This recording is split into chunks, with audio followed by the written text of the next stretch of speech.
નમસ્તે, કેમ છો તમે બધા? જય માતાજી, જય શ્રી કૃષ્ણ। આપણી આજની કહાણી સાસુ વહુની છે, તો વિનંતી છે કે છેલ્લે સુધી જરૂર સાંભળજો। તો ચાલો શરૂ કરીએ આજની કહાની। રાતના લગભગ 9:30 વાગ્યા હતા। ઘરમાં હળવી શાંતિ છવાયેલી હતી। ફક્ત રસોડામાંથી વાસણોનો અવાજ આવી રહ્યો હતો। આશાજી પોતાના રૂમમાં પલંગ પર સૂઈ રહ્યા હતા। આંખો બંધ હતી, પણ ઊંઘ હજુ કોસો દૂર હતી। દિવસભરની દોડધામ પછી હવે મન થોડું શાંત હતું, પણ શરીર થાકી ગયું હતું। થોડી જ વારમાં સલોની હાથમાં એક ટ્રે લઈને રૂમમાં આવી। ટ્રે પર બદામ કેસરવાળું ગરમ દૂધ રાખેલું હતું, એક ગ્લાસ માટે અને એક ગ્લાસ સંજય માટે। ટ્રેની સુંદરતા કરતાં પણ સલોનીના ચહેરા પરનું સ્મિત વધારે જીવંત લાગી રહ્યું હતું। માજી, આ તમારા માટે બદામવાળું દૂધ લાવી છું, ઊંઘ સારી આવશે, તેને કોમળ અવાજમાં કહ્યું। આશાજીએ આંખો ખોલી અને સ્મિત કર્યું। તું તો જાણે મારી દરેક જરૂરિયાત કહ્યા વગર જ સમજી જાય છે। પાછળથી સંજય પણ રૂમમાં આવી ગયો। તેણે તરત ટ્રેમાંથી પોતાનો ગ્લાસ ઉઠાવ્યો અને બોલ્યો, વાહ, શું ખુશ્બુ છે સલોની! તું તો દિવસે ને દિવસે માં જેવી થતી જાય છે। સલોનીએ હસતા હસતા જવાબ આપ્યો, સાસુમાને જોઈને જ શીખી છું બધું। આશાજીએ ગ્લાસ હાથમાં લીધો। દૂધ હળવું ગરમ હતું, ઉપર કેસરની 2-3 પાતળી રેખાઓ તરી રહી હતી। એક ઘૂંટ પીતા જ તે હળવાશથી અટકી। સ્વાદ આજે કંઈક અલગ લાગ્યો। મીઠું જરૂર હતું, પણ કંઈક વિચિત્ર હતું વહુ, તેમણે તેવા અવાજે કહ્યું। આનો સ્વાદ થોડો અલગ લાગી રહ્યો છે। આજે સંજય તરત બોલ્યો, માં, આ તમારો રોજનો ડાયલોગ છે। ક્યારેક વધારે મીઠું, ક્યારેક ઓછું મીઠું, ક્યારેક વધારે કેસર। હવે તમે ચૂપચાપ આખું દૂધ પી લો। આજે તમારું કોઈ બહાનું નહીં ચાલે। સલોની હસતા હસતા બોલી, મેં કંઈક નવું પ્રયત્ન કર્યો છે માજી, થોડા શેકેલા બદામ પીસીને નાખ્યા છે। આજે કદાચ એનો જ સ્વાદ અલગ લાગતો હોય, પણ ઊંઘ બહુ સારી આવશે। આશાજીએ સ્મિત કર્યું અને પછી ચૂપચાપ ધીમે ધીમે આખું દૂધ સમાપ્ત કરી લીધું અને ગ્લાસના પાસેના નાના ટેબલ પર મૂક્યો કે તરત જ સલોનીએ નમીને ગ્લાસ ઉઠાવ્યો અને હળમા સ્મિત સાથે બોલી, માજી, તમારા ઓશિકા પાસે પાણીનો જગ પણ મૂકી દીધો છે અને તમારી દવા પણ। તે પોતાની વાત પૂરી કરી શકે તે પહેલાં જ સંજય વચ્ચે બોલતા કહ્યું, માને દવા હું આપી દઈશ। સલોની, તું જઈને તારું રસોડાનું કામ પૂરું કર। એનો અવાજ ખૂબ સામાન્ય હતો, પણ તેમાં પોતાનાપણું અને જવાબદારી સ્પષ્ટ દેખાઈ રહી હતી। સલોની એક ક્ષણ માટે ચૂપચાપ થઈ ગઈ, પછી સ્મિત કરીને માથું હલાવ્યું। ઠીક છે, હું કિચનમાં કામ પતાવી લઉં છું। તે ટ્રે ઉઠાવીને બહાર નીકળી ગઈ। રૂમમાં હવે ફક્ત સંજય અને તેની મા રહી ગયા। સંજય મા પાસે આવીને તેમના પગ પાસે બેસતા કહ્યું, મા, સલોની આજકાલ નવા પ્રયોગો કરી રહી છે તમારા માટે। તમે બસ આરામ કરજો, બાકી બધું અમે સંભાળી લઈશું। પછી તેણે ઓશિકા પાસે રાખેલી દવા ઉઠાવી અને પ્રેમથી માની હથેળીમાં મૂકી દીધી। લો માં, દવા ખાઈ લો અને પછી આરામથી સૂઈ જજો, હું અહીં જ છું। પાસે આશાજીએ દીકરાની આંખોમાં જોયું, તેમાં ફક્ત સ્નેહ અને પોતાનાપણું હતું। તેમણે દવા લીધી, પાણી પીધું અને પછી ચૂપચાપ ઓશિકા પર માથું રાખી દીધું। સંજય ઉઠીને રૂમની લાઇટ ધીમી કરી દીધી। બારીમાંથી આવતી ચાંદની હવે જરા વધારે સ્પષ્ટ દેખાવા લાગી હતી, પણ તે ચાંદનીની ઠંડકમાં પણ હવે કંઈક હળવી બેચેની પડતી જઈ રહી હતી। કંઈક એવું જે શબ્દોમાં ન હતું, બસ અનુભૂતિઓમાં હતું। અને પછી ક્યારે આશાજીને ઊંઘ આવી ગઈ ખબર જ ન પડી। કડકડતી સવાર હતી। બારીમાંથી હળવી ધુમ્મસ અંદર સુધી આવી રહી હતી અને આખા ઘરમાં ઠંડી હવાની એક ભીનાશ છવાયેલી હતી। દિવાલ ઘડિયાળમાં કાંટા 7:30 પાસે જતા હતા। જ્યારે આશાજીની ઊંઘ ખુલી, તેમના હાથ ઠંડીથી સંકોચાઈ ગયા હતા, પણ ચહેરા પર એક અલગ જ તાજગી હતી। તેમણે ધીમે ધીમે રજાઈ હટાવી અને પગને જમીન પર મૂક્યા તો ઠંડી સ્ટાઇલનો સ્પર્શ જાણે સીધો નસો સુધી પહોંચી ગયો હતો। પણ તેમણે સ્મિત કરતા પોતાની જાતને કહ્યું, કેમ નહીં દીકરા, વહુ માટે આજે હું જ ચા બનાવી દઉં। તેમણે પોતાની ઊની શાલ ઓઢી અને નરમ પગલે રસોડા તરફ ચાલ્યા. ઘર હજુ સંપૂર્ણ શાંત હતું. ફક્ત દિવાલ ઘડિયાળની ટીક ટીક અને ક્યારેક ક્યારેક દૂરથી આવતી કોઈ ગાડીનો અવાજ જ સંભળાઈ રહ્યો હતો. રસોડામાં જઈને તેમણે ગેસ ચાલુ કર્યો અને પહેલાં પાણી મૂક્યું. પછી આદુ અને ઇલાયચીની તૈયારીમાં લાગી ગયા. આદુ કૂટતા તેમના હાથ કાપી રહ્યા હતા, પણ મનમાં વિચિત્ર ગરમાવો હતો. સલોનીને હળવી મીઠી ચા પસંદ છે અને સંજયને તેજ આદુવાળી. તેમણે પોતાની જાતને કહ્યું અને હળવું સ્મિત કરી દીધું. ધીમે ધીમે રસોડામાં ચાની ખુશ્બુ ભરાઈ આવી. ચૂલાની આંચ અને ચાની વરાળે જાણે તે ઠંડી સવારમાં થોડી ગરમી ભરી દીધી હતી. આ બાજુ પથારી પર સલોનીએ પડખું બદલ્યું. ચાની ખુશ્બુ તેની નાક સુધી પહોંચી તો એણે આંખ ખોલી. રજાઈમાંથી હાથ બહાર કાઢતા બબડી, આટલી તેજ ખુશ્બુ ચા જ કોણ બનાવે છે? તે ઉઠી અને ધીમેથી રૂમની બહાર ઝાંક્યું. રસોડામાં આશાજી શાલ ઓઢીને ઊભા હતા અને મોટા પ્રેમથી ચા બનાવી રહ્યા હતા. તેણે કંઈ ન કહ્યું, બસ સામે ઊભી રહે તેમને જોતા રહી. ત્યારે જ આશાજીએ પાછળ જોયા વગર કહ્યું, સલોની વહુ ઉઠી ગઈ? જો આજે મેં ચા બનાવી, ઠંડી બહુ છે ને? સારું, એવું કર, સંજયને પણ ઉઠાડી દે. આશાજી જેવી ચા નાખવા લાગ્યા, પણ તેમના હાથ ધ્રુજી રહ્યા હતા. તેમણે સલોનીને અવાજ દીધો, વહુ ચા તો બની ગઈ છે, પણ જરા તું કપમાં નાખી દે. સંજયને ગરમ ગરમ ચા આપજે અને હા, મારા માટે ફક્ત અડધો કપ જ નાખજે. હવે વધારે ચા પીવાતી નથી. સલોનીએ ચૂપચાપ કંઈ કહ્યા વગર કપ ઉઠાવ્યા અને ચા નાખવા લાગી. પણ તે ક્ષણે માના અવાજમાં જે થાક અને મમતાનું મિશ્રણ હતું તે કોઈના પણ દિલને સ્પર્શી શકે તેમ હતું. સંજય હજુ રૂમમાં જ હતો. તેણે માની તરફ જોયું, કાંપતા હાથ, અને તો પણ દીકરાને ગરમ ચા આપવાની ચિંતા. તે કંઈ ક્ષણે તેમને જોતો રહ્યો. પછી સ્મિત કરીને બોલ્યો, માં, તારા હાથની ચા મારા આખા દિવસની ગરમી છે. આશાજી કંઈ ન બોલ્યા. બસ તેમની આંખોમાં ચમક આવી ગઈ, જાણે દીકરાનો એક વાક્ય બધો થાક હારી ગયો. ચાનો કપ હાથમાં લઈને આશાજીએ ધીમેથી સંજયની તરફ જોયું અને કહ્યું, દીકરા, શું તું મને એકવાર ડૉક્ટર પાસે લઈ જઈ શકે છે? સંજય ચોંકતા માની તરફ જોયો. શું થયું માં, તમારી તબિયત ઠીક નથી? તે કંઈ વધારે પૂછે તે પહેલાં જ આશાજી હળવા સ્મિત સાથે બોલ્યા, અરે તું એટલું કેમ ગભરાઈ જાય છે? કંઈ નથી થયું તારી માને. બસ 3-4 દિવસથી માથામાં હળવો દુખાવો થઈ રહ્યો છે. વિચાર્યું ડૉક્ટર પાસેથી દવા લઈ લઉં. ત્યારે જ પાસે બેઠેલી સલોની સ્મિત કરતા બોલી, માજી, હું તમને ડૉક્ટર પાસે લઈ જઈશ.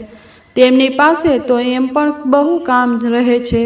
આટલું સાંભળતા જ સંજયનો ચહેરો કડક થઈ ગયો. તે મક્કમ અવાજે બોલ્યો, પણ સલોની, મારા માટે સૌથી પહેલાં મારી માં છે. થોડી વાર મૌન રહ્યા પછી આશાજીએ વાતને સંભાળતા કહ્યું, એમ પણ ઠીક જ કહી રહી છે વહુ, હું તેની સાથે જ ચાલી જઈશ. આ સાંભળી સલોની થોડું સ્મિત કરી. પણ મિત્રો, સલોનીના હાસ્ય પાછળ શું હતું? કદાચ તે સત્ય જે હજુ કોઈને ખબર જ ન હતી. બપોરનો સમય હતો. હળવો તડકો આંગણામાં ફેલાયો હતો અને હવામાં હજુ પણ ઠંડક બાકી હતી. આશાજી અને સલોની ડૉક્ટર પાસે દવા લઈને ઘરે પાછા ફર્યા હતા. ઘરે તો આવી ગયા હતા, પણ આશાજીના મનમાં હજુ પણ ચિંતા બની રહી હતી.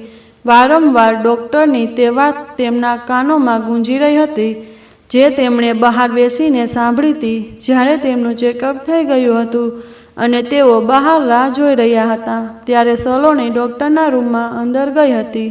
દરવાજો સંપૂર્ણ બંધ ન હતો.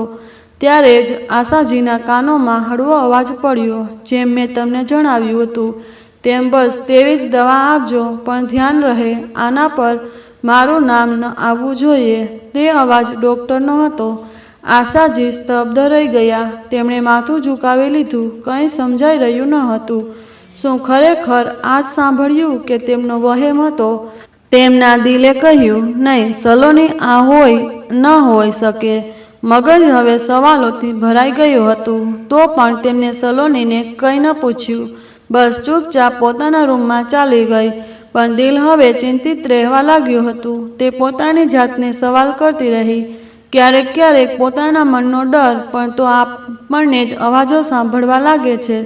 કદાચ તે જ થયું હોય. સલોની જો કંઈ ખોટું કરી રહી હોત તો આટલા પોતાનાપણાથી મારી સેવા કેમ કરતી? પછી તે સ્મિત કરી અને ધીમેથી બોલી, હું જ પાગલ થઈ ગઈ છું. કદાચ મારી વહુ તો ખરેખર ખૂબ સારી છે, પણ દિલ જે માની રહ્યું નહોતું, મગજ તેની વાત માનવા તૈયાર ન હતું. ક્યાંક કોઈ વાત તો જરૂર હતી જે ધીમે ધીમે ખોલવાની હતી. સાંજનો સમય હતો. જેવો સંજય ઘરે આવ્યો તેની આંખોમાં ખુશીની ચમક સ્પષ્ટ દેખાઈ રહી હતી. તેણે સીધો માના રૂમ તરફ રસ્તો લીધો. અંદર જતાં જ સ્મિત કરતા બોલ્યો, માં, જણાવું તારા હાથમાં શું છે? આશાજી કંઈ કહે પહેલાં જ સલોની ત્યાં આવી ગઈ. તેની નજર સંજયના હાથમાં પડેલા નાના ડબર પર પડી અને તે ચોંકતા બોલી, અરે વાહ, આટલી સુંદર અને એ પણ સોનાની બુટીઓ શું મારા માટે છે? સંજય સ્મિત કરીને બોલ્યો, નહીં, મારી પ્યારી માં છે. જોને માં, જેવી તમને પસંદ છે, જાડી બુટી બિલકુલ જેવી જ લાવ્યો છું. આશાજીએ બુટીઓના મોટા પ્રેમથી હાથમાં લીધી. આંખોમાં ભીનાશ અને મીઠું સ્મિત બંને હતા. માં, જણાવને, કેવી લાગી? સંજયની વાત સાંભળી આશાજી બોલી, ખૂબ સુંદર છે દીકરા, પણ આ તો બહુ મોંઘી લાગી રહી છે. સંજયે તરત કહ્યું, માં, તમારા સામે એમની શું કિંમત? સલોની શાંત હતી, પણ એની આંખોમાં કંઈક બીજું જ ચાલી રહ્યું હતું. 1 મહિનો વીતી ગયો હતો. જાન્યુઆરીની ઠંડી સાંજ હતી. આશાજી રોજની જેમ ઘરની બહાર બનેલા નાના બગીચામાં ફરી રહ્યા હતા. ઠંડી હવાના હળવા ઝોકાં તેમના દુપટ્ટા સાથે રમી રહ્યા હતા. ત્યારે તેમની નજર એક ખૂણામાં ઊભેલી પોતાની વહુ સલોની પર પડી. તે કોઈ અજાણ્યા યુવક સાથે વાત કરી રહી હતી. આશાજીને નવાઈ લાગી. તેમણે થોડું વધારે ધ્યાનથી જોવાનો પ્રયત્ન કર્યો, પણ કંઈ સમજાયું નહીં. તે ધીમેથી બગીચાની પથ્થર પર બનેલી બેન્ચ પાછળ છુપાઈને ગઈ. તેમનું મન ચિંતિત થઈ ઉઠ્યું. આખરે સલોની આ સમયે આ અજાણ્યા સાથે શું વાત કરી રહી છે? ત્યારે તે યુવકે પોતાની જેકેટના ખિસ્સામાંથી એક સફેદ કબર કાઢ્યું અને સલોનીની તરફ વધાર્યું. સલોનીએ આજુબાજુ જોયું, પછી એ કબર લીધું. છોકરો ત્યાંથી જઈ ચૂક્યો હતો. આ બધું જોઈને આશાજીનું મન વધારે વ્યાકુળ થઈ ગયું. તેમના મનમાં ઘણા સવાલો એકસાથે ઉમટવા લાગ્યા.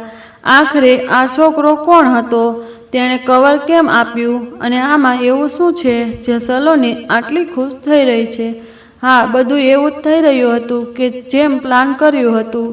આ અવાજ સલોનીનો હતો. ત્યારે સલોનીના મોંમાંથી કંઈક એવું નીકળ્યું જેને સાંભળીને તેમની રૂહ કાપી ઉઠી. તે સ્તબ્ધ ઊભા થઈને રહી ગયા. સલોની ફોન પર વાત સમાપ્ત કરીને ત્યાંથી જઈ ચૂકી હતી, પણ આશાજી હજુ પણ ત્યાં જ પથ્થરની જેમ ઊભા હતા. આટલી કડકડતી ઠંડીમાં પણ તેમના શરીરમાંથી પરસેવો વહી રહ્યો હતો.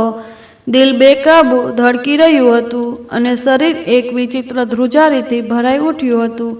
તેમણે પોતાને કોઈ રીતે સંભાળ્યા. કાંપતા પગલે ઘર તરફ વધ્યા અને ધીમે ધીમે પોતાના રૂમમાં પહોંચ્યા. દરવાજો બંધ કર્યો અને ચૂપચાપ રજાઈ ઓઢીને પથારી પર સૂઈ ગયા. આંખો ખુલી હતી, પણ ત્યાં આંખોમાં હવે ઊંઘની જગ્યાએ ડર અને સંદેહ હતો. તેમણે કોઈને કંઈ ન કહ્યું, અહીં સુધી કે પોતાના દીકરા સંજયને પણ નહીં. સલોની એ સમયે રસોડામાં હતી અને કદાચ તેને જરા પણ અંદાજો ન હતો કે તેની સાસુ આશાજીએ તેની બધી વાતો સાંભળી લીધી હતી. મિત્રો, આખરે એવું શું સાંભળી લીધું હતું આશાજીએ જેણે તેમની આત્માને જલાવી દીધી? શું તેમની વહુનો કોઈ રાજ છે જે હવે તેમના સામે આવી ગયો છે? તેમની નજર બારીમાંથી ઝાંકતી તે રાતની કાળી પર ટકેલી રહી, પણ મગજમાં વારંવાર તે જ અવાજ ગુંજી રહ્યો હતો જે તેમણે સાંભળ્યો હતો. તે જ અવાજ જેણે તેમની આત્મા સુધીને હલાવી દીધી હતી. થોડીવાર પછી જ્યારે સલોની દૂધ લઈને રૂમમાં આવી તો આશાજીએ પોતાને સામાન્ય બનાવવાનો પૂરો પ્રયત્ન કર્યો. માજી, દૂધ પી લો, હળવું ગરમ છે, શરદીમાં સારું રહેશે. આશાજીએ સ્મિત કરવાનો પૂરો પ્રયત્ન કર્યો. તે હાસ્ય એકદમ નિરાશ હતું. તેમણે માથું હલાવ્યું અને ફક્ત એટલું કહ્યું, મૂકી દે, પછી પી લઈશ. સલોનીએ તેમને ધ્યાનથી જોયા પણ કંઈ પૂછ્યા વગર ચાલી ગઈ. દરવાજો બંધ થતાં જ આશાજીએ પોતાની સાડીના પાલવથી આંખો લૂછી લીધી અને પછી તેમણે ઓશિકામાં મોઢું છુપાવી દીધું અને ચૂપચાપ રડવા લાગી. આશાજીની આંખોમાં ઊંઘનું નામ નિશાન પણ ન હતું. અડધી રાત વીતી ચૂકી હતી પણ તેમના અંદરનું તોફાન થમવાનું નામ જ નહોતું લેતું. રજાઈ ઓઢીને તેઓ વારંવાર પડખા બદલી રહ્યા હતા. જાણે શરીર તો પથારી પર હતું પણ મન ક્યાંક બીજે ભટકી રહ્યું હતું. દિલમાં એક અનકહ્યો ડર હતો, મનમાં ઘેરાતો શક અને મગજમાં સેંકડો સવાલો કઈ તોફાનની જેમ ઉમળ-ઘુમળ કરી રહ્યા હતા. ક્યારેક તેઓ આંખ બંધ કરતા તો અંદરની ચિંતા વધારે વધી જતી. છાઈને ભૂલવાના લાખ પ્રયત્ન કર્યો પણ દર વખતે તે જ શક, અવાજો, તે જ ઝલક આંખો સામે ઘૂમી જતી. અચાનક જાણે અંદરની અંદર કોઈ તેમના સામે આવીને ઊભો રહી ગયો. તેમણે ઊંડો શ્વાસ લીધો. આંખમાંના ભાવ બદલાઈ ગયા અને તે વધારે દ્રઢ દેખાવા લાગી. રજા એક તરફ સરકાવી દીધી અને ધીમેથી ઉઠીને બેસી ગયા. તે ક્ષણે તેમની મુદ્રા બદલાયેલી હતી. આશાજીએ હવે નિર્ણય કરી લીધો હતો. હવે બહુ થઈ ગયું. તેમના મને કહ્યું, હવે હું ચૂપ નહીં રહું. 2 દિવસ પછી જ્યારે આખું ઘર ઊંડી ઊંઘમાં ડૂબેલું હતું, બહાર ઠંડી હવાઓ બારીઓને ખખડાવી રહી હતી પણ આશાજી શાંતિથી પોતાના રૂમમાં બેઠા હતા. તેમની આંખો લાલ હતી, વાળ વેરવિખેર હતા અને હાથોમાં તેની જૂની ઢીંગલી જેણે તેમને વર્ષો પહેલાં ક્યાંક કબાટમાં મૂકી દીધી હતી. ધીમે ધીમે તે તેની સામે વાતો કરવા લાગી. રહેતા તો ફરી આવી છે, તે જ ચૂડેલ મને મારશે. તેણે એકદમ માસૂમ સ્મિત સાથે ઢીંગલીને ગળે લગાવી, જાણે કોઈ નાની દીકરી કરી રહી હોય. તે જ વખતે બહારથી અવાજ. સલોની દૂધ લઈને રૂમ પાસે પહોંચી અને જેવી અંદર જોયું તો થંભી ગઈ. માજી, તમે આ શું કરી રહ્યા છો? તે ધીમેથી બોલી. આશાજીએ ગરદન ફેલાવી. તેમની આંખોમાં ડર, માસૂમિયત અને થોડું પાગલપણું સ્પષ્ટ દેખાઈ રહ્યું હતું. ચૂપ, તે મને મારવા આવી છે. તું જોઈ રહી છે ને રાધા? આ દર રાતે મને હેરાન કરે છે. તે ઢીંગલી સાથે વાતો કરી રહી. સલોની ખુશ થઈ રહી હતી. જે તે ઈચ્છતી હતી હવે તે જ થઈ રહ્યું હતું. હવે આ પાગલ થઈ ગઈ છે સંપૂર્ણપણે. તે મનોમન બબડી અને દૂધ આપ્યા વગર જ પાછી ફરી ગઈ. પણ તેના ચહેરા પર કોઈ દયા ન હતી, પરંતુ તે એક વિચિત્ર સંતોષ હતો. અહીંયા રૂમમાં બેઠેલા આશાજીએ જેવી તેની પડછાઈ જતી જોઈ, તેમના હોઠો પર એક હળવી મુસ્કાન આવી ગઈ. ચાલ દીકરા, તારો ખેલ હવે શરૂ થઈ ગયો છે અને મારો પણ. સવારના લગભગ 8 વાગ્યા હતા. સંજય તૈયાર થઈને નીચે ડ્રોઈંગ રૂમમાં બેઠો હતો. કિચનમાંથી અવાજ આવ્યો, સંજય, જરા જોતો, માં ઉઠી ગઈ કે શું? ચા ઠંડી થઈ જશે. હા, જોઉં છું, કહેતા તે માના રૂમ તરફ વધ્યો. રૂમ અંદરથી ખુલ્લો હતો. હળવો તડકો બારીમાંથી ઝલકાઈને અંદર આવી રહ્યો હતો. પણ સામેનો નજારો જોઈને સંજય થંભી ગયો. આશાજી જમીન પર બેઠા હતા. હાથમાં એક જૂનું ઓશિકું લઈને તેની સાથે વાત કરી રહ્યા હતા. નહીં, તું નહીં જતો. બધા મને છોડીને જતા રહ્યા છે. હવે તો તું જઈશ કે શું? પછી અચાનક રડવા લાગ્યા. મને એકલી નહીં છોડીશ ને? સંજય ગભરાઈ ગયો. માં, આ શું કરી રહ્યા છો તમે? આશાજીએ ઉપર જોયું પણ તેમની આંખોમાં વિચિત્ર ખાલીપો હતો જેને તે ઓળખી ન રહ્યો હોય. પછી ધીમેથી બોલી, તું કોણ છે? તું પણ આવી ગયો મને લઈ જવા? નહીં, મને નહીં લઈ જા માં. સંજય તેમના પાસે ઝૂક્યો. માં, શું થયું છે તમને? હું સંજય, તમારો દીકરો. આશાજી તેની તરફ તાકી રહી. પછી એક ઝટકામાં મોઢું ફેરવી લીધું. નહીં, તું નથી મારો દીકરો. તો મને બહુ પ્રેમ કરે છે. તું ના હોઈ શકે સંજય. સંજયના ચહેરાનો રંગ ઉડી ગયો. તે પોતાની માને ઉઠાવીને પથારી પર બેસાડવા લાગ્યો. ત્યારે પાછળથી સલોની આવી ગઈ. હાથમાં ચાની ટ્રે લીધી. શું થયું? તેને બનાવટે ચિંતા બતાવતા પૂછ્યું. સંજય ઈશારાથી ચૂપ રહેવા કહ્યું. કંઈ ગડબડ લાગી રહી છે. માં મને ઓળખતી નથી. સલોનીએ નજર ઝુકાવી લીધી. તેના મનની ખુશી તેના ચહેરા પર દેખાઈ રહી હતી. મનમાં વિચાર્યું, સારું છે, અસર શરૂ થઈ ગઈ છે. સંજય માને રજાઈ ઓઢાડીને બહાર આવ્યો. અને સોફા પર બેસી ગયો. કપાળ પર હાથ રાખીને વિચારવા લાગ્યો. થોડીવાર પછી સલોની તેની પાસે આવીને બેસી ગઈ અને ધીમેથી તેનો ખંભો સ્પર્શતા બોલી, સંજય, તું ઠીક તો છે?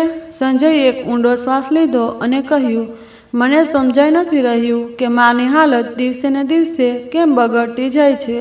પહેલાં તે બસ ચૂપ રહેતી હતી, હવે આ બબડવું, સીચો પાડવી, આ બધું. સલોનીએ હળવું માથું ઝુકાવ્યું, અવાજમાં સહાનુભૂતિ ભેળવતા બોલી, મેં તો પહેલાં જ કહ્યું હતું કે જ્યારે ડૉક્ટરે તે દવા આપી છે ત્યારથી તેમની તબિયત વધારે બગડી છે. કદાચ તે દવાઓનો કોઈ સાઇડ ઇફેક્ટ થઈ રહ્યો છે. સંજય ચોંક્યો, દબાયો, પણ તે તો તું ડૉક્ટર પાસે લઈને આવી હતી ને? સલોનીએ તરત વાત કાપી, હા, પણ મેં તે ડૉક્ટરની સલાહ પર લીધી હતી. એમ પણ તું જાણે છે હું તો માનું જ ભલું ઈચ્છું છું. અને પછી જ્યારે સંજયે પોતાની માને હોસ્પિટલ લઈ જવાની વાત કરી તો સલોનીએ તેને રોકતા કહ્યું, નહીં સંજય, એવું ના કર. જો આપણે માજીને લઈને ગયા તો તેમને હોસ્પિટલમાં દાખલ કરી દેશે. પછી લોકો વાતો કરશે કે માજી પાગલ થઈ ગયા છે અને આ બધું આપણી ઇજ્જતની વિરુદ્ધ થશે. સંજયે થોડીવાર માટે વિચાર્યું અને પછી માની હાલત જોઈને ચિંતિત થઈ ગયો. પણ સલોની, આપણે કંઈક તો કરવું જોઈએ. માની તબિયત દિવસે ને દિવસે ખરાબ થતી જાય છે. સલોનીએ તેને શાંત કરતા કહ્યું, તું બિલકુલ ચિંતા ન કર, બધું ઠીક થઈ જશે. આપણે બધું સંભાળી લઈશું. અત્યારે આપણે માને ઘરે જ આરામ કરવા દઈશું અને પછી જો જરૂર પડી તો આપણે તેમને હોસ્પિટલ લઈ જઈશું. સંજય સલોનીની વાત માની લીધી, પણ તેને મનમાં હજુ પણ ચિંતા અને અસમંજસ હતી. તે પોતાની મા પાસે બેસી ગયો અને તેમના પગ દબાવવા લાગ્યો. સંજય થોડીવાર ચૂપ રહ્યો. તેના ચહેરા પર મૂંઝવણ સ્પષ્ટ હતી, પણ તેને આ બાબતનો અંદાજ ન હતો કે તેની પત્નીના ચહેરા પર માસૂમિયત હતી. તેના પાછળ કેટલું ઝેર છુપાયેલું હતું. તે જ એની માની આ હાલત જોઈ મનોમન બોલી, અને ખબર છે દીકરા, તને કેટલી તકલીફ થઈ રહી છે પોતાની માને આ હાલતમાં જોઈને. પણ દીકરા, અત્યારે હું તને કંઈ નથી જણાવી શકતી. બીજા દિવસે સવારે દરવાજા પર દસ્તક દઈ સલોનીએ જેવો દરવાજો ખોલ્યો, સામે પોતાની માસી સાસુ ગીતાજીને જોઈને ચોંકી ગઈ. પણ પછી તેમણે સામાન્ય સ્મિત કરતા બોલી, અરે માસીજી, તમે અચાનક આવ્યા? ખબર તો આપતા, હું તમને લેવા આવી જાત. ગીતાજીએ સ્મિત કરતા કહ્યું, જો પહેલાં જણાવી દેત તો તને સરપ્રાઈઝ કેવી રીતે આપત? વહુ, આ આશા દેખાઈ રહી નથી. અરે હા, હું તો ભૂલી જ ગઈ. તે તો મંદિરે ગયા હશે. કંઈ પણ કહો બહુ, તારી સાસુ હજુ પણ કેટલી હિંમત છે. આટલી ઠંડીમાં પણ સવારે સવારે મંદિર ચાલી જાય છે. મારા બસની વાત તો નથી. સલોની કંઈ કહે તે પહેલાં જ ગીતાજી બોલી પડ્યા, ચાલ હવે તો ગરમા ગરમ ચા બનાવી દે. વહુ, ત્યાં સુધી હું ફ્રેશ થઈ જાઉં છું. ત્યારે જ સંજય પણ ત્યાં આવી ગયો અને પોતાની માસીને જોઈને ખુશ થતાં તેમની પાસે આવ્યો. નમીને તેમના પગ સ્પર્શતા બોલ્યો, માસી, કેમ છો તમે? તમને અચાનક અહીં જોઈને મને બહુ ખુશી થઈ. એમ પણ માને તમારી બહુ યાદ આવી રહી હતી. ગીતાજી સ્મિત કરતા બોલ્યા, સારું, યાદ આવી રહી હતી તો ફોન જ કરી લેતી. સંજય હજુ કંઈ વધારે કહે ત્યાં જ અંદરથી આશાજીની તેજ ચીખ સંભળાઈ, નહીં મારો મને. તમારો અવાજ એટલો તેજ હતો કે સંજય દોડતો માના રૂમ તરફ ગયો અને પાછળ પાછળ ગીતાજી અને સલોની પણ દોડી. જેવી ગીતાજી રૂમમાં પહોંચ્યા, પોતાની બહેનની હાલત જોઈને દંગ રહી ગયા. પથારી પર બેઠેલા આશાજી કાંપી રહ્યા હતા, આંખોમાં ડર અને ચહેરા પર પરસેવો. ગીતાજી એક ક્ષણ માટે જાણે પથ્થર થઈ ગયા. ગીતાજી દોડીને આશાજી પાસે પહોંચ્યા. તેમણે નમીને પોતાની બહેનનો ચહેરો પકડ્યો અને બોલ્યા, દીદી, દીદી, આ તમને શું થઈ ગયું છે? કોનાથી ડરી રહ્યા છો? હું છું તમારી બહેન ગીતા. જુઓ મારી તરફ. આશાજીનો ચહેરો કાંપી રહ્યો હતો, જાણે કોઈ ડરના સપનામાંથી હમણાં જ જાગ્યા હોય. તેઓ એક દારૂ સંજય સામે જોઈ રહ્યા હતા અને તેમના હોઠોમાંથી બસ એક જ વાત નીકળી, નહીં મોકલો મને ત્યાં, હું પાગલ નથી. ગીતાજીએ ચોંકીને સંજયની તરફ જોયું. સંજય, આ શું કહી રહી છે તારી માં? અને આ બધું ક્યારથી ચાલી રહ્યું છે? સંજય નજર ઝુકાવી લીધી, પછી ધીમા અવાજે બોલ્યો, કેટલાક દિવસથી માની હાલત આવી થતી જાય છે. માસી ક્યારેક અચાનક ચીસો પાડે છે, ક્યારેક રડવા લાગે છે. હું ડૉક્ટરને બતાવવા ઈચ્છતો હતો, પણ સલોનીએ તરત વાત કાપી. પણ માસી, આપણે ક્યાં લઈ જતા? જો ક્યાંક દાખલ કરી દેવામાં આવ્યા તો શું સમાજ નહીં કહે કે માં પાગલ થઈ ગઈ? ગીતાજીની આંખો કંઈક ક્ષણ માટે સલોની પર ટકેલી રહી, પણ ગીતાજીના મનમાં પણ કંઈક બીજું જ હતું. તેમણે આશાજીની તરફ જોયું અને પછી તેમના માથા પર હાથ ફેરવતા બોલ્યા, તું ચિંતા ના કર દીદી, હવે હું આવી ગઈ છું ને બધું ઠીક થઈ જશે. પણ તેમના ચહેરા પર ચિંતાની રેખાઓ ઘેરી થઈ જતી હતી. ગીતાજીએ ધીમે ધીમે આશાજીના માથા પર સ્નેહથી હાથ ફેરવતા કહ્યું, દીદી, હવે હું અહીં જ રહીશ જ્યાં સુધી તું સંપૂર્ણપણે ઠીક ના થઈ જા. હું ક્યાંય નહીં જઈશ. તેમના અવાજમાં તે પોતાનોપણું ઊભો હતો. ફક્ત બહેનોના સંબંધમાં હોય છે નિસ્વાર્થ, મજબૂત અને સાચું. સાથે જ પાસે ઊભેલી સલોની હળવા સ્મિત સાથે તેમના હાસ્યમાં એક સંકોચ, એક સહજતા સ્પષ્ટ દેખાઈ રહી હતી. અરે માસી, તમે કેટલા દિવસ માટે આવ્યા છો? મેં તો વિચાર્યું હતું 2-4 દિવસ. બસ. ગીતાજીએ તેમની આંખોમાં જોતા હળવા સ્મિત સાથે જવાબ આપ્યો, નહીં વહુ, જ્યાં સુધી મારી બહેનની તબિયત ઠીક નહીં થઈ જતી હું અહીં જ રહીશ. એમ પણ હવે તેને સારી દેખભાળની જરૂર છે અને તે દેખભાળ મારાથી વધારે સારી રીતે કોઈ કરી શકતું નથી. તું મારી ચિંતા ન કર, હું મારી બહેન પાસે જ રહીશ. તેની સાથે આ બધું સાંભળીને પાસે ઊભેલો સંજય, જે માની હાલતને લઈને અંદર જ અંદર તૂટી રહ્યો હતો, એક ઊંડો શ્વાસ લઈને બોલ્યો, માસી, તમે સાચું કહી રહ્યા છો ને તમે અહીં જ રહેજો. હવે જ્યારે તમે છો તો મને બહુ રાહત મળી રહે છે. હું માને આવી રીતે નથી જોઈ શકતો, પણ હવે લાગી રહ્યું છે કે બધું ઠીક થઈ જશે. સલોનીએ સ્મિત કરતાં કહ્યું, હા બિલકુલ માસી, તમે છો તો અમને સંકોચ અને સારું રહેશે. ગીતાજીએ સંજયના ખભા પર હાથ રાખ્યો, દીકરા, તારે પોતાની માની ચિંતા કરવાની હવે કોઈ જરૂર નથી. હું છું ને, હવે બધું ઠીક થઈ જશે. સંજય ભાવુક થઈને ગીતાજીના હાથ પકડી લીધા અને એક ક્ષણ માટે તેની આંખો ભીની થઈ ઉઠી. આશાજીને ઊંઘ આવી ચૂકી હતી. ગીતાજીએ પ્રેમથી બહેનની તરફ જોયું અને પછી ધીમા અવાજે બોલી, ચાલો, દીદી સૂઈ ગઈ છે, હવે તેમને આરામ કરવા દો. પછી તેમને પાસે ઊભેલા સંજય તરફ જોયું અને સ્મિત કરતાં કહ્યું, અને તું જણાવ, આજે તારે ઓફિસ નથી જવાનું કે શું? આ પછી ગીતાજીએ એક નજર સલોની પર નાખી, જે ચૂપચાપ એક ખૂણામાં ઊભી હતી. ચહેરા પર હળવી ચીડ છુપાવતા ગીતાજી હળવા વ્યંગથી સ્મિત કરી અને બોલ્યા, અરે વહુ, તું હજી સુધી અહીં જ છો? ચા પણ સાથે લઈને આવી જા કે હજુ સુધી ઊંઘ નથી ઉડી? તારી સલોનીએ જબરદસ્ત સ્મિત કરવાનો પ્રયત્ન કર્યો, પણ ગીતાજીની વાતોમાં જે તીખાપણું હતું તે સ્પષ્ટ અનુભવ થઈ રહ્યું હતું. રાતનો સમય હતો. ઘરમાં બધા લોકો ડાઇનિંગ ટેબલ પર બેસીને જમી રહ્યા હતા. વાતાવરણ સાદગી ભર્યું હતું, પણ એક અણધાર્યો તણાવ હજુ પણ હવામાં તરી રહ્યો હતો. ગીતાજી આશાજીને પ્રેમથી જમાડી રહ્યા હતા અને સંજય વારંવાર પોતાની માની તરફ જોઈ રહ્યો હતો, જાણે એ ખાતરી કરવા માંગતો હોય કે માં ખરેખર ઠીક છે. તે જ સમયે સલોનીએ પોતાનું હાસ્ય મોટી ચાલાકીથી છુપાવતા કહ્યું, માસીજી, એક વાત પૂછું, તમને ડર નથી લાગતો માના પાગલપણાથી? એક ક્ષણ માટે ટેબલ પર શાંતિ છવાઈ ગઈ. સંજયે પોતાની થાળી છોડી દીધી અને ગુસ્સાથી સલોનીની તરફ જોયું. સલોની, આ તું શું બોલી રહી છે? મારી માં ઠીક છે. બસ ક્યારેક ક્યારેક તેમને કંઈ યાદ નથી રહેતું. અને હા, મારી માં પાગલ નથી. સંજયના અવાજમાં પોતાની મા માટે અપાર સન્માન અને ગુસ્સો બંને હતા.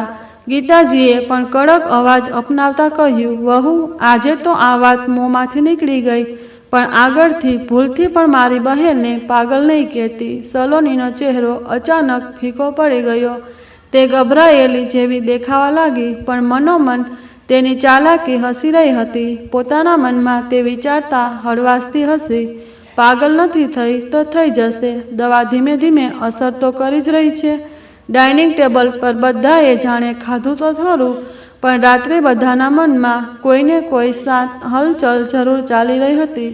પછી સંજય પોતાની માને તેમના રૂમમાં લઈ ગયો અને તેમને સારી રીતે ધાબળો ઓઢાડીને સુવડાવી દીધા અને થોડીવાર પોતાના ગીતા માસી સાથે વાત કરીને સૂવા ચાલ્યો ગયો. ગીતાજી પણ પોતાની બહેનના રૂમમાં સૂવા માટે ચાલી ગઈ. દરવાજો ધીમેથી બંધ કર્યો અને પોતાની બહેન પાસે જઈને બેસી ગઈ.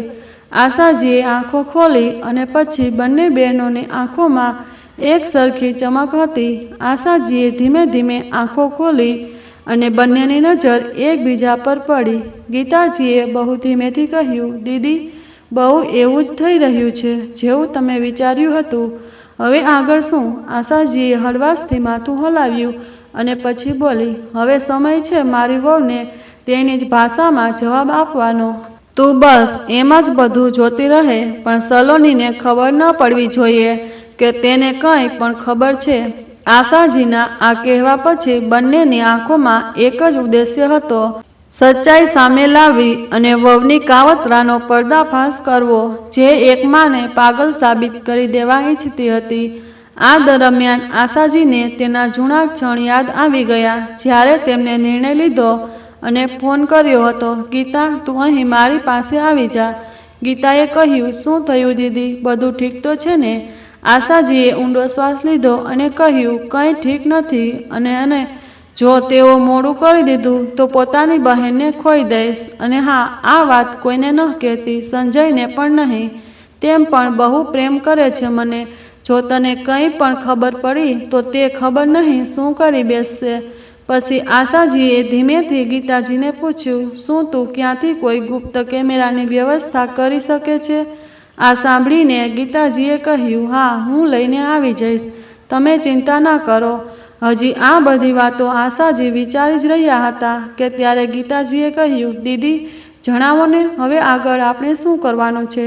આશાજીએ ધીમેથી ગીતાજી તરફ જોયું. બસ તું કાલ કોઈ પણ રીતે મને મંદિર લઈ ચાલ, ત્યાં જ હું તને બધું જણાવીશ. અને આપણે જે કરવાનું છે તે સવારનો હળવો તડકો બારીમાંથી રૂમમાં ઉતરી રહ્યો હતો. સલોની હમણાં જ ઉઠી હતી, આંખો હજુ પણ અર્ધ ખુલી હતી. ત્યારે તેની નજર પડી, ગીતાજી 2 કપ ચા ટ્રેમાં લઈને આશાજીના રૂમ તરફ જઈ રહી હતી. સલોનીએ જરા નવાઈથી પૂછ્યું, માસીજી, આ તમે ચા બનાવી? ગીતાજી સ્મિત કરતા બોલ્યા, બહુ, જો તને પણ ચા પીવી છે તો રસોડામાં તપેલીમાં રાખી છે, લઈ લે અને સંજયને પણ આપી દેજે. અમને તો જરા જલ્દી હતી, તારા માજીને દવા પહેલાં ચા જોઈતી હતી. સલોની થોડી ખચકાઈ, માસીજી, તમે તકલીફ કેમ લીધી? હું બનાવી દેતી ને. ત્યારે પાછળથી સંજયનો અવાજ આવ્યો. તે હસતા હસતા આવ્યો અને મજાક અવાજમાં બોલ્યો, સલોની, તને શું ખબર, મારી માસીની બનાવેલી ચામાં શું જાદુ છે? જે પણ પીવે છે બસ દીવાનો થઈ જાય છે. ગીતાજીએ હસતા તેના ગાલ પર હળવી થપ્પડ મારી. ઓહો, હવે બસ કર, તું ચાલ, તારી ચા લઈને આવી જા. દીદીના રૂમમાં બધા સાથે બેસીને પીએ છીએ. સંજય હસતા હસતા માથું હલાવ્યું અને ચા લેવા ચાલ્યો ગયો અને સલોની ત્યાં જ ઊભી રહી ગઈ. હાસ્ય અને મૂંઝવણની વચ્ચે મનોમન વિચારવા લાગી. ફિકર ચા સમાપ્ત થતાં જ ગીતાજીએ હળવાશથી આશાજી તરફ જોયું અને પછી બોલી, દીદી, ચાલો હવે તૈયાર થઈ જાઓ, મંદિર પણ તો જવાનું છે ને. આશાજીએ ધીમેથી માથું હલાવ્યું અને ઉઠીને બેસી ગઈ. તેમના ચહેરા પર એક અલગ જ ઠેરાવ અને આત્મવિશ્વાસ હતો, જાણે આજે કંઈક મહત્વનું થવાનું હોય. સલોની જરા ચોંકતા બોલી, માસી, માજી આટલી સવારે મંદિર, કોઈ વિશેષ પૂજા છે કે શું? ગીતાજી હસ્યા. બસ એમ જ, મન થયું ભગવાનના દર્શન કરવાનું અને દીદીનું મન પણ થોડું હળવું થઈ જશે. જેવી ગીતાજી અને આશાજી તૈયાર થઈને બહાર નીકળવા લાગ્યા, સંજય થોડો પરેશાન થતા બોલ્યો, માસી, તમને તો ખબર છે માની તબિયત અચાનક બગડી જાય છે. આવા સમયે તમે એકલા કેવી રીતે સંભાળશો? સલોનીએ પણ તરત હામાં હા મિલાવી. હા માસીજી, જો મંદિર જવાનું એટલું જ મન છે તો હું પણ સાથે ચાલું. ગીતાજીએ સંજયના ખભા પર હાથ રાખીને હસતા કહ્યું, દીકરા, તું ચિંતા ન કર, તારી માં બિલકુલ ઠીક છે. અને હા, તારી માને હવે કંઈ નહીં થાય. અને વહુ, તારું સાથે ચાલવું હજુ જરૂરી નથી. આશાજીએ પણ સંજયની તરફ જોતા ધીમે અવાજે કહ્યું, સંજય દીકરા, આજે મારું મન છે ભગવાન સામે કંઈક સમય પસાર કરવાનું. બધું ઠીક રહેશે. તું બસ પોતાની માસી પર ભરોસો રાખજે. સંજય મા અને માસીની આંખોમાં જોયું. ત્યાં ડર નહીં, એક વિચિત્ર આત્મવિશ્વાસ હતો. તેણે ધીમેથી માથું હલાવ્યું. ઠીક છે મા, તમે લોકો ધ્યાન રાખજો. પછી બંને બહેનો નીકળી પડી. હવે ફક્ત દર્શન માટે નહીં, પરંતુ એક નવી શરૂઆત તરફ. ગીતાજીએ એક ઓટો બુક કરી અને બંને બહેનો તેમાં બેસીને મંદિર તરફ રવાના થઈ ગઈ. રસ્તા પર ગીતાજીની આંખોમાં ચિંતાની રેખાઓ હતી, પણ આશાજીના ચહેરા પર એક શાંતિ હતી, જાણે તેમને પૂરો ભરોસો હોય કે હવે બધું ઠીક થઈ જશે. આ બાજુ જ્યારે સંજય ઓફિસ માટે નીકળી ગયો તો ઘરમાં આવે ફક્ત સલોની એકલી હતી. જેવો દરવાજો બંધ થયો, સલોનીએ જલ્દીથી પોતાનો મોબાઈલ ઉઠાવ્યો અને કોઈનો નંબર ડાયલ કર્યો. બીજી તરફથી અવાજ આવ્યો, અરે, એટલા દિવસો પછી પોતાની માને યાદ કેવી રીતે આવી? સલોનીએ ચીડાઈને કહ્યું, શું કરું માં? ઘરના કામોમાંથી ફુરસત મળે ત્યારે તો કોઈને ફોન કરું, અને હવે ઉપરથી મારી માસી સાસુ પણ આવી ગઈ છે. સારું ભલું બધું ચાલી રહ્યું હતું, ખબર નહીં ક્યાંથી અચાનક આવી ટપકી. તેની આવાજ સાંભળતા જ આ બાજુથી તેની માં ઉર્મિલાજીનો અવાજ થોડો સખત થઈ ગયો. દીકરી, જો તું કરી રહી છે તે ઠીક નથી. આખરે સાસુ પણ એક માં જ હોય છે ને? સલોનીએ લગભગ ચીસો પાડતા કહ્યું, જુઓ, હવે તમે ફરીથી શરૂ ન કરતા. આ જ કારણ છે કે હું તમારી સાથે વાત નથી કરતી. તમે હંમેશા એમની તરફદારી કરો છો. ઉર્મિલાજીએ શાંત થઈને તો પણ સમજાવવાનો પ્રયત્ન કર્યો, પણ દીકરી, તું જે કરી રહી છે તેનું પરિણામ સારું નહીં હોય. સંજય તારી સાથે કેટલો પ્રેમ કરે છે, અને તું છે કે તેની માને જ પાગલ બનાવવા પર તુલી છે. હવે ઉર્મિલાજી કંઈ વધારે બોલે તે પહેલાં જ સલોનીએ ગુસ્સામાં ફોન કાપી દીધો અને ઝડપથી રસોડા તરફ આગળ ચાલતી થઈ ગઈ. તેના ચહેરા પર હળવો અને ચિંતાઓમાં હતી, પણ તેના આંખોમાં હજુ પણ ચાલાકીની તે સખત સ્પષ્ટ દેખાઈ રહી હતી. આ બાજુ મંદિર પહોંચીને આશાજી અને ગીતાજીએ સૌથી પહેલાં ભગવાનના દર્શન કર્યા. શાંત વાતાવરણ, ધૂપની સુગંધ અને ઘંટડીઓનો મધુર અવાજ બંનેના મનને એક અલગ જ શાંતિ આપી. બંને બહેનોએ આંખો બંધ કરીને હાથ જોડ્યા અને મનોમન પ્રાર્થના કરી. આશાજીએ આંખો બંધ કરીને ધીમે ધીમે કહ્યું, હે પ્રભુ, હવે બધું તમારા હાથમાં જ છે, પણ જે કરો સાચું કરજો. બસ મારી વહુનો અસલી ચહેરો મારા દીકરા સામે જરૂર આવી જાય. ગીતાજીએ પણ ધીમેથી પ્રાર્થના કરી, ભગવાન, મારી બહેને જે સહન કર્યું છે તે કોઈ માં સહન કરી શકતી નથી. હવે તેને વધારે ન અજમાવશો. થોડી વાર ત્યાં શાંતિથી બેઠા પછી મંદિરના આંગણામાં એક ખૂણાની તરફ જઈને આશાજીએ ધીમેથી ગીતાજીનો હાથ પકડ્યો અને બોલી, હવે ધ્યાનથી સાંભળ. હવે આપણે શું કરવાનું છે હું તને જણાવવા જઈ રહી છું, પણ જે પણ થશે તેનો એક એક પગલું વિચારવું પડશે. કોઈને જરા પણ ભનક ન લાગવી જોઈએ. હા દીદી, તું બસ બોલ. હવે હું તારા સાથે છું. જે પણ કરવાનું છે એ કરીશું, પણ હવે તારું મન અને આંસુ વધારે જોવાતા નથી મારાથી. ગીતાજીના આંખોમાં મક્કમતા હતી અને અવાજમાં આત્મીયતા.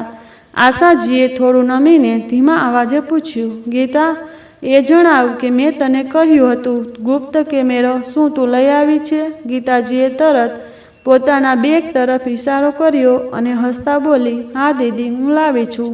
પોતાના પોત્રો પાસે મગાવ્યો છે. બહુ જ નાનો અને ખાસ કેમેરો છે. દિવાલમાં કે શોપીસમાં પણ લગાવી દો તો કોઈને ભનક સુધી નહીં લાગે. આશાજીના ચહેરા પર હવે એક હળવું હાસ્ય હતું, જાણે કોઈ યુદ્ધની તૈયારી પૂરી થઈ ગઈ હોય. બધું સારું કર્યું ગીતા. હવે બસ તને યોગ્ય જગ્યાએ લગાવવાનો છે, અને પછી જો કેમ સચ્ચાઈ સામે આવશે. તે મને પાગલ સાબિત કરવાનો જે પ્રયત્ન કરી રહી છે, હવે પોતાને બચાવી નહીં શકે. આશાજીની વાત સાંભળીને ગીતાજી થોડી વાર ચૂપ રહી. પછી તેમના ચહેરા પર સવાલોની પડછાઈ ઉભરી આવી. પણ દીદી, એક વાત તો જણાવ, તને કેવી રીતે ખબર પડી કે તે તને પાગલ બનાવવાના કાવતરા કરી રહી છે? આશાજીનો ચહેરો પલભરમાં કાળો થઈ ગયો. આંખો એકદમ શૂન્યમાં તાકવા લાગી, જાણે કોઈ બહુ ભયાનક દ્રશ્ય ફરીથી મનમાં પાછું આવ્યું હોય. આશાજી પછી ધીમેથી બોલી, ગીતા, તે દિવસે હું પાર્કમાં એકલી બેઠી હતી, બહુ પરેશાન હતી. ત્યારે મેં સલોનીને જોઈ. તે કોઈની સાથે ફોન પર વાત કરી રહી હતી, પણ તને ખબર ન હતી કે મેં તેની બધી વાતો સાંભળી લીધી હતી. તેના શબ્દો, ગીતા, તેના શબ્દો આજે પણ મારા કાનમાં ગૂંજે છે. ગીતાજી કંઈ બોલે તે પહેલાં જ આશાજીએ કાંપતા અવાજે કહ્યું, તે કહી રહી હતી કે શું હજુ 1 મહિનો વધારે લાગશે મારી સાસુને પાગલ થવામાં? હું તો તેમને રોજ દવા અને દૂધ ટાઈમ પર આપી રહી છું, પછી અસર એટલી મોડી કેમ થઈ રહી છે? એવી કોઈ દવા નથી કે શું જેનાથી જલ્દી જ પોતાનું મગજ ગુમાવી બેસે? અને આ સંજય જ્યારે જુઓ ત્યારે પોતાની માં કરે છે. હું ઈચ્છું છું કે ફક્ત મારો રહે, પોતાની વૃદ્ધ માનો નહીં. આશાજીનો અવાજ ભરાઈ આવ્યો, પણ તેમને પોતાને સાંભળ્યા અને કહ્યું પછી થોડી વાર ચૂપ રહ્યા. જી, સલોનીએ કહ્યું, તે મારી આત્મા સુધીને ડરાવી દીધી. ગીતાજી હવે બિલકુલ સ્તબ્ધ હતી. તેમની શ્વાસોશ્વાસ તેજ ચાલી રહી હતી. આશાજીએ આગળ કહ્યું, તેણે કહ્યું, એવું કરો, મારી સાસુને એક ઇન્જેક્શન આપીને જ મારી નાખો, પછી નહીં રહે વાંસ અને નહીં રહે વાંસળી. આ સાંભળીને ગીતાજીની આંખોમાં આંસુ અને ગુસ્સાનું તોફાન એક સાથે ઉમટી પડ્યું. શું આટલા ખરાબ વિચાર? જાનથી મારવાના કાવતરા? હવે તો આ વાત ભગવાન પણ જોઈ રહ્યા છે દીદી. હવે તેના દરેક પાપોનો પર્દાફાશ થશે અને દુનિયા જોશે કે એક માને પાગલ સમજવાવાળી વહુનો શું હાલ થાય. આશાજીએ ગીતાજીનો હાથ પકડી લીધો. તું સાથે છે ને? ગીતાએ કહ્યું. હા દીદી, હવે હું તારા સાથે જ છું. જાન સુધી પણ લડવી પડે તો પાછળ નહીં ખસું. મંદિરમાં આશાજી ગીતા સાથે હસી હસીને વાતો કરી રહી હતી. ઘણા દિવસો પછી એમના ચહેરા પર શાંતિ અને રોનક દેખાઈ રહી હતી. ત્યારે આશાજી બોલી, ચાલ ગીતા, હવે તે સલોનીની સચ્ચાઈ સંજય સામે લાવવાનો વખત આવી ગયો છે. આ કહેતા જ બંને હસ્યા. આજે ઘણા દિવસો પછી આશાજી હસી શક્યા હતા. પછી ગીતાજીએ હાથ જોડીને ભગવાનની મૂર્તિ તરફ જોયું અને ધીમેથી કહ્યું, હે પ્રભુ, હવે અમારા સાથે ન્યાય કરજો. મારી દીદી સાથે બહુ અન્યાય થઈ ચૂક્યો. હવે બંને બહેનોનું મન એક જ લક્ષ્ય તરફ કેન્દ્રિત હતું, સચ્ચાઈનો પર્દાફાશ કરવાનો. પણ ચૂપચાપ મોટી ચાલાકી અને સમજદારીથી ઘરે પાછા ફર્યા. પછી આશાજી અને ગીતાજીએ કપડાં બદલ્યા અને પછી ગીતાજીએ મોકો જોઈને તે નાનો ગુપ્ત કેમેરો કાઢ્યો જે તેમણે પોતાના પુત્ર પાસે મગાવ્યો હતો. સૌથી પહેલાં તેમણે આશાજીના રૂમમાં એક કેમેરા બરાબર તે જ જગ્યાએ લગાવ્યો જ્યાંથી આખો રૂમ સ્પષ્ટ દેખાઈ શકે. પછી તેમણે એક બીજો કેમેરો રસોડામાં લગાવ્યો જ્યાં સલોની અવારનવાર તેમની દવાઓ અને દૂધની વ્યવસ્થા કરતી હતી. બધું ખૂબ સંભાળીને અને ચૂપચાપ થયું. કોઈને કાનોકાન ખબર ન પડી. બીજા દિવસે એક એવો મોકો આવ્યો જેની તેમને રાહ હતી. જ્યારે આશાજી અને ગીતાજી પોતાના રૂમમાં હતા અને સંજય ઓફિસે જઈ ચૂક્યો હતો, ત્યારે જ સલોનીની માં ઉર્મિલાજીનો ફોન આવ્યો. સલોની રસોડામાં દૂધમાં કંઈક મિલાવી જ રહી હતી કે તેણે ફોન રિસીવ કર્યો અને તે આખી વાતચીત રસોડામાં લાગેલા કેમેરામાં રેકોર્ડ થઈ ગઈ.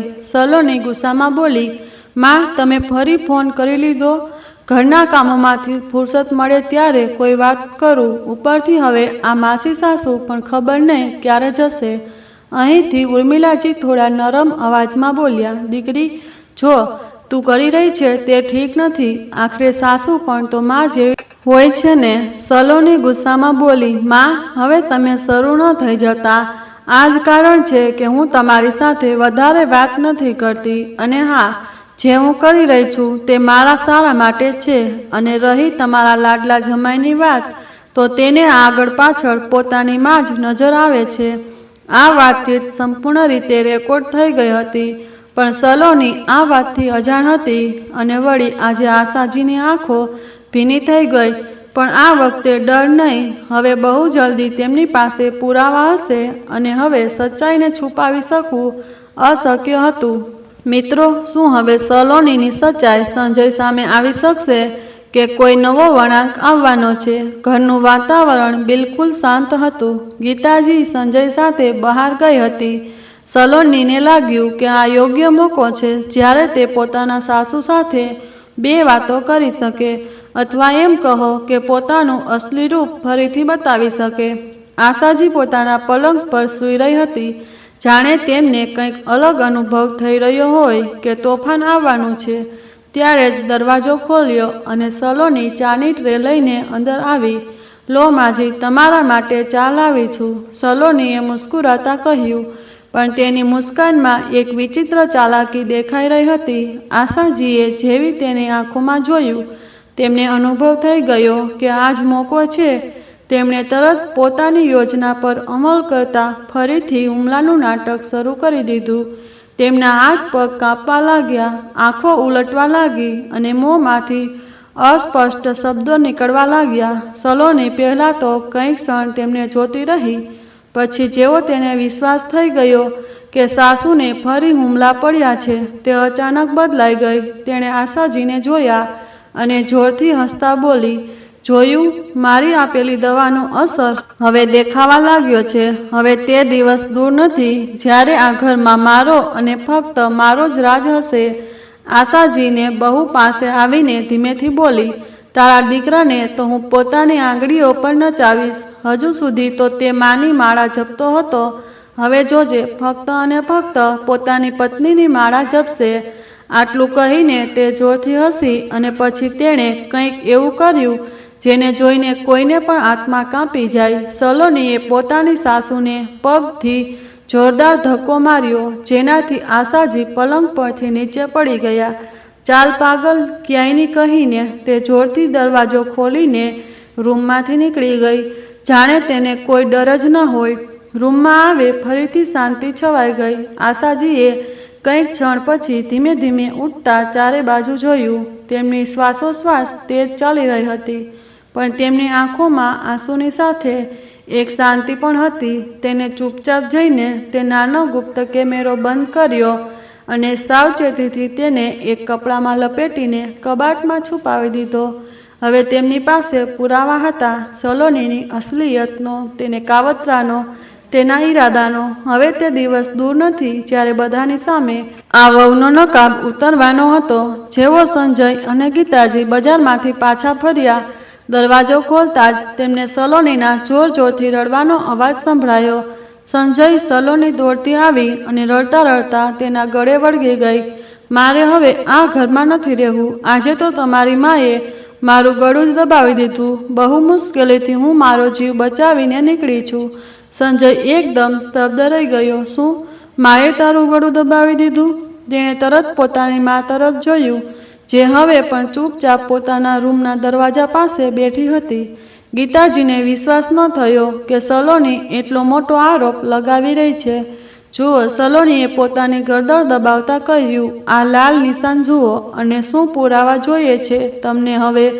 હવે બહુ થઈ ગયું સંજય.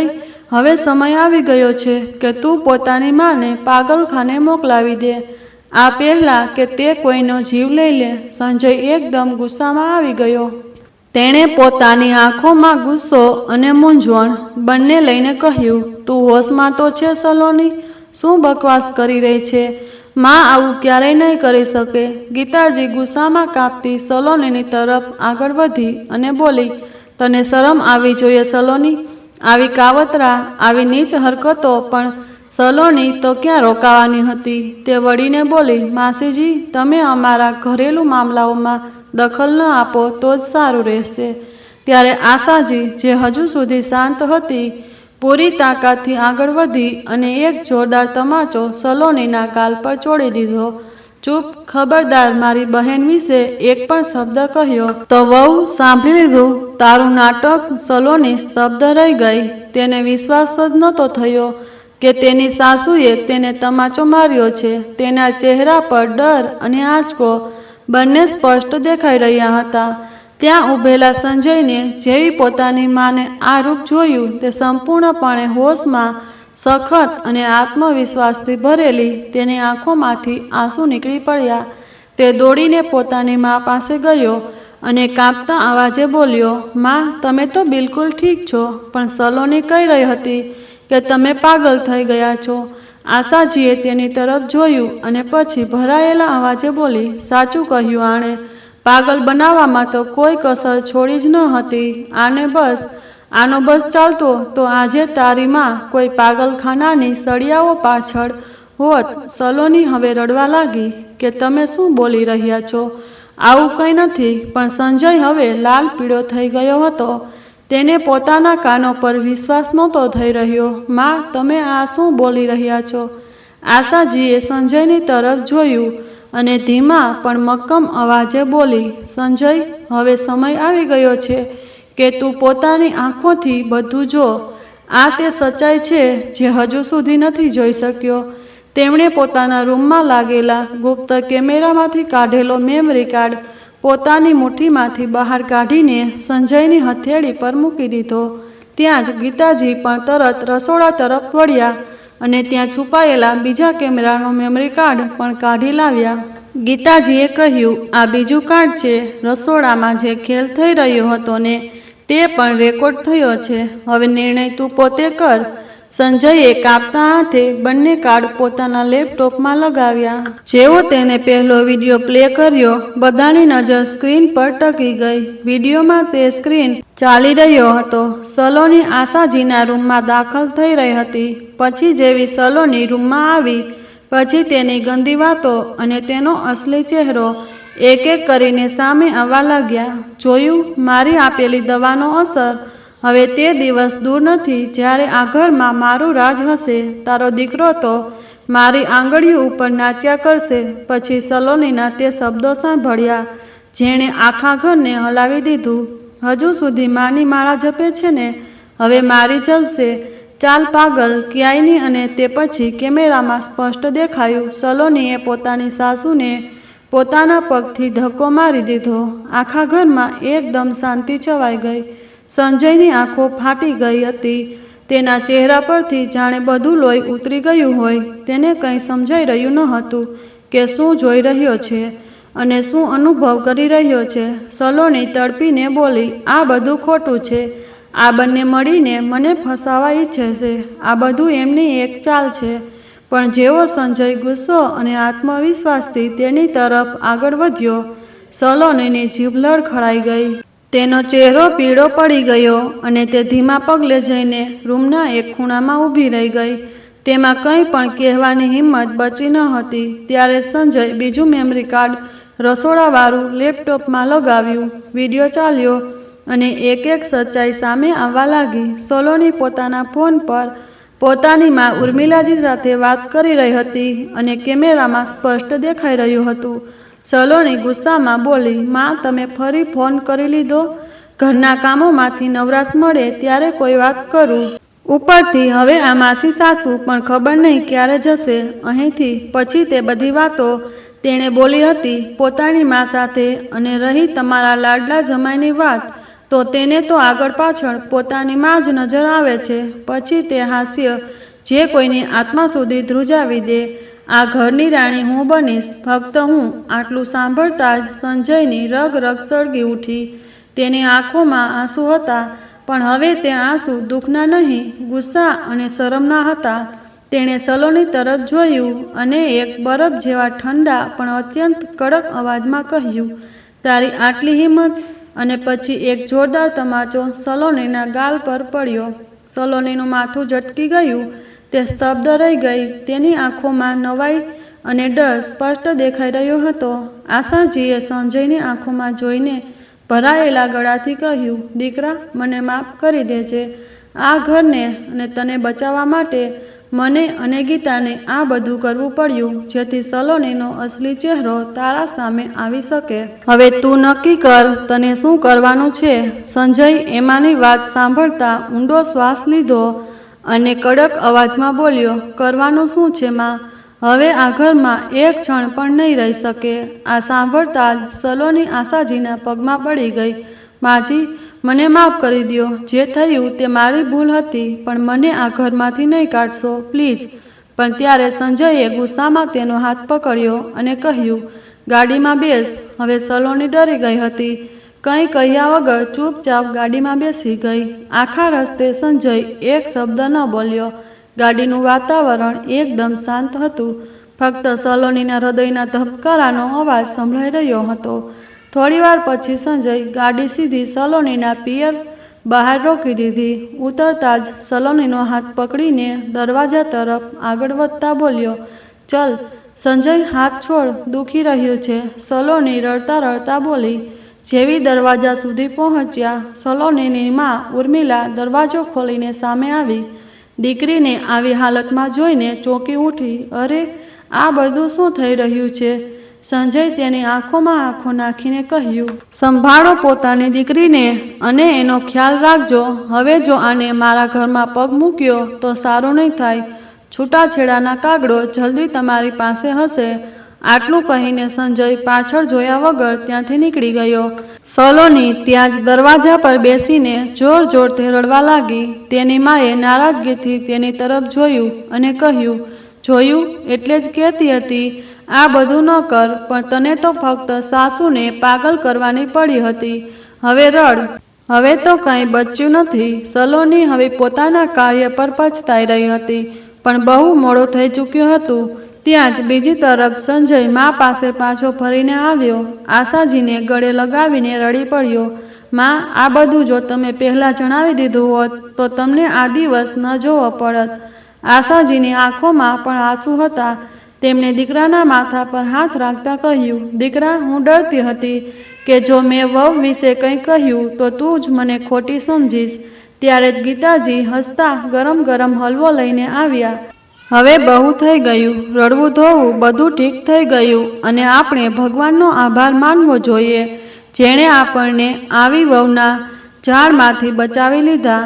આશાજીએ દીકરાને મોટા પ્રેમથી પોતાના હાથે હલવો ખવડાવ્યો.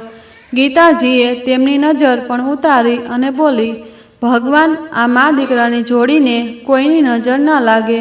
ઘરનું વાતાવરણ હવે બિલકુલ બદલાઈ ચૂક્યું હતું. દુઃખની જગ્યાએ ખુશી આવી ગઈ હતી. સંજયે હસીને ગીતા માસીને પણ પોતાના હાથે હલવો ખવડાવ્યો. આશાજીએ ભાવુક થતાં કહ્યું, ગીતા, સાચું કહું, ભગવાન દરેકને તારા જેવી બહેન આપે. ગીતાજી પણ હસતા હસતા બોલી, અને દરેક બહેનને તમારા જેવી સમજદાર દીદી. બંને બહેનો આંખોમાં હવે આંસુ નહીં, ફક્ત શાંતિ અને સંતોષની ચમક હતી. મિત્રો, આ કહાની એક વહુની ઊંડી સચ્ચાઈનો પર્દાફાશ કરે છે. લાલચ માણસને અંધ બનાવી દે છે. સલોનીએ પોતાના સ્વાર્થ અને લાલચમાં આવીને પોતાની સાસુને પાગલ સાબિત કરવાની કાવતરા રચી, જેથી ઘરમાં ફક્ત તેનો રાજ હોય અને તેનો પતિ ફક્ત તેનો જ બની રહે. પણ આ જ લાલચે તેને અંધ કરી દીધી અને તેણે આ ન વિચાર્યું કે તે જે સંબંધોને નષ્ટ કરવાનો પ્રયત્ન કરી રહી છે તે જ તેની અસલી પૂંજી છે. પોતાના સ્વાર્થમાં તે એ પણ ભૂલી ગઈ કે પ્રેમ, સન્માન અને પોતાનાપણું જોર જબરદસ્તીથી નથી મળતું. તે તો પોતાના કર્મો અને સાચા દિલથી કમાવાય છે. સલોનીએ લાલચમાં બધું ખોઈ દીધું, પોતાનું ઘર, પોતાના સંબંધો અને એ ઇજ્જત જે એક વહુને આખા ઘરમાં મળે છે. આ કહાની આપણને શીખવે છે કે લાલચ ભલે નાની હોય કે મોટી, તેનો અંજામ હંમેશા ખરાબ હોય છે. તમને આ કહાની કેવી લાગી? જો સારી લાગી હોય તો વિડીયોને લાઇક અને ચેનલને સબસ્ક્રાઈબ જરૂરથી કરજો. મળીએ આવી જ એક બીજી રસપ્રદ કહાનીમાં. ત્યાં સુધી જય માતાજી, જય શ્રી કૃષ્ણ. ધન્યવાદ.